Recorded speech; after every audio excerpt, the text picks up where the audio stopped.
Welcome back to Living Local. In the United States, almost half of adults will experience mental illness during their lifetime, and only 41% of people who had a mental disorder in the past year receive professional health care or other services. On Living Local, we're kicking off Mental Health Awareness Month by learning more about one local resource. Joining me in studio, we have Jennifer Pielak as well as Shannon Gear with Transitions Mental Health. Ladies, thank you so much for being here. Thanks for having us. So what is the history behind Transitions Mental Health? Okay, so it's actually interesting. I had to ask my boss to find out exactly how we started, but we've been around since 1982, and it actually got started with a group of parents. So they were sitting around a table and trying to figure out kind of what they needed or where they wanted things to go with their adult children who were experiencing mental health symptoms. Okay, so they decided, based on that conversation, to start a business, and their kids and other people with mental health illnesses, diagnoses, got to participate in that. And that's something that we still have going on. We have multiple businesses at Transitions, but I think what I like most about the story of kind of where we started is that that's still our intentions. So the goal of Transitions is to help people with mental illnesses to believe that change is possible, and to assist them on that journey, to think that everyone has the right to professional, capable, and personal services. Absolutely. Do you serve any specific type of population or anyone with a mental health disorder? So in the past year, we have served about 1,000 people. Our oldest client right now is 93, I believe, or 98, is it? So we serve a range from 5 to 98 at this point. I'm one of the youth therapists, so I work with the clients that are under 23, and then we've got Jen, who's an adult therapist, and I believe the amount of people that we've served under 18 have been 170. So we definitely span all over to help whoever needs a mental health assistance. You're touching a lot of lives here locally, absolutely. So what kind of resources does Transitions offer? Okay, well, we try and be comprehensive, so you can get individual and group therapy. We've got community outreach coordination, case management. We have employment services, which is kind of the foundations of Transitions. We've got several businesses that we run. We offer consulting. We offer trauma-informed programs for schools to help them learn. Let's see, did I miss anything? I believe that. I think we offer psychiatric services as well. Wow, so you definitely offer a variety of resources for people out there. And you know, in the last several years, mental health awareness has become the forefront of a lot of people's minds right now. And I understand that there's actually a continuum that mental health disorders can be placed on. Can you guys tell me more about that? Sure. So it's kind of the idea, it's not just good and bad, right? There's not just one spot for each where you are with your mental health. So that can be, every individual is going to have a different kind of continuum.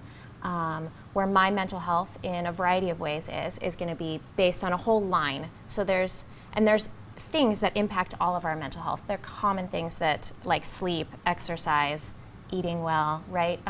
Connections, healthy relationships with other people.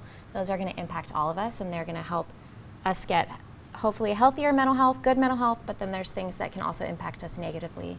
Those stresses, specific life things, or individual mental health symptoms that can cause things to be harder.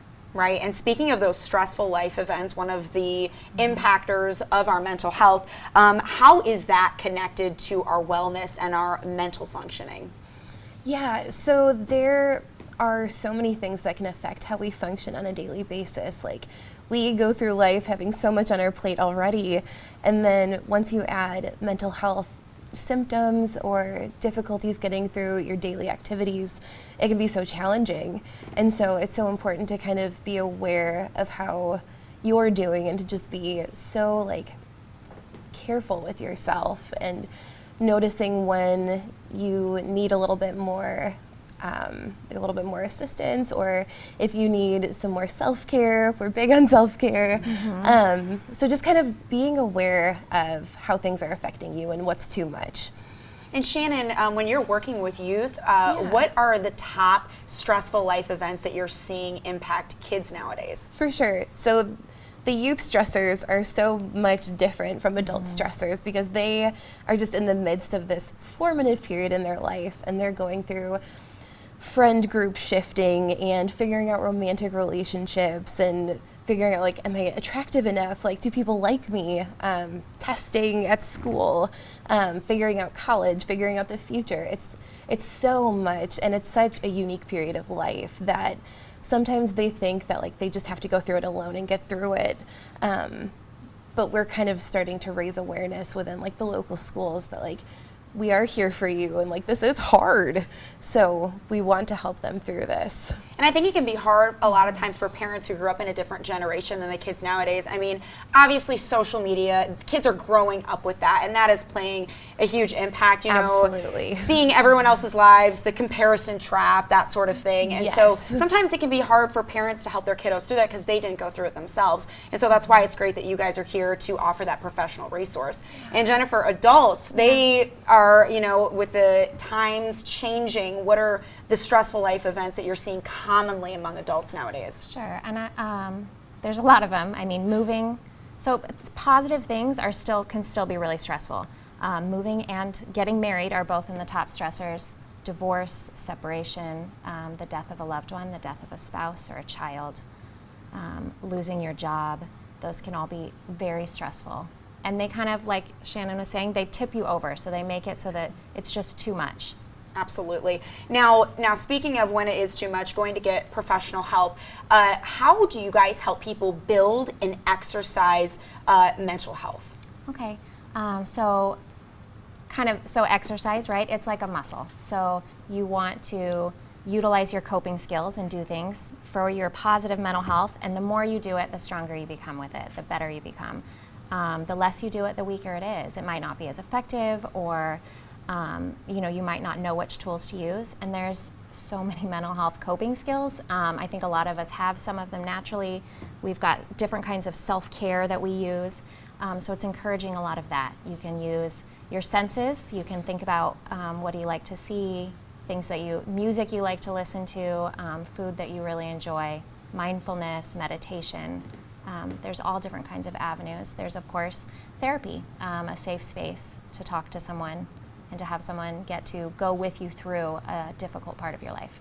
And I think it's really important to know that you're not alone if you are dealing. I mean, we shared the numbers in the beginning. I mean, almost 50% of Americans will go through a mental health disorder in their lifetime. So number one, you're not alone, and number two, there's help available. Yes. So what are some signs and symptoms that people should maybe reach out for that professional help? Yeah, so again, like I talked about self-awareness and kind of trying to read yourself and take your own temperature. But some ways that you can tell that things just aren't quite what they're supposed to be might be isolation and a lot of sleeping and just kind of staying away from social activities or the people that you would normally reach out to. Also coping mechanisms too, like we've got healthy coping mechanisms and then unhealthy coping mechanisms. So we've got people who cope by using alcohol or drugs. We've got people who just don't have the healthiest ways to reach out. And so once you find that you're functioning at a level that's kind of below normal, it's time to reach out and find some help. All right, Shannon, Jennifer, thank you ladies so much for being here and for the information. We Thank appreciate you. it. All right, for more information, you can visit transmhs.org. We'll also have those details posted on our quadcities.com. More Living Local continues right after this break. Stay with us.